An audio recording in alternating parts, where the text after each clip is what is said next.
For this week's Martha's Collection feature, I thought I would show some of the dresses from the 1950s, and then I will repair and clean one of them as well.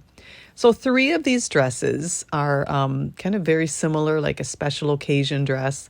They are sheer organza over like an acetate taffeta lining.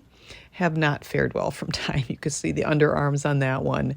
This one here, some beautiful lace with rhinestones on it, and then some detailing on the upper bodice there.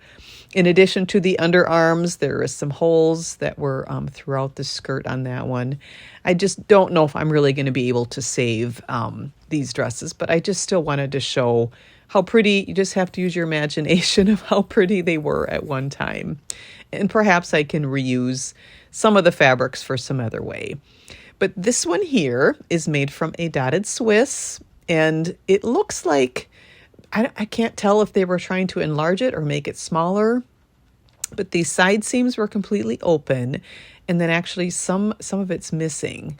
But I did feel like this one I could salvage, so I decided to do that. So started off by just sewing those raw edges before I was going to soak it, which I did in retro wash with a little bit of Dawn and some washing soda. And this has quite the scent to it. And you can see here from that water.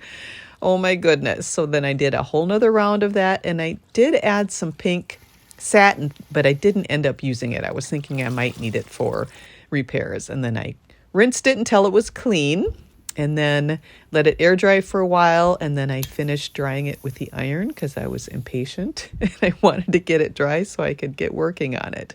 So I sewed those bodice side seams back together, and to get a little bit of fabric for the underarms, I took some of the fabric from the center back seam of the skirt, created a little band to finish that underarm edge, and then hand stitched it on the inside in place.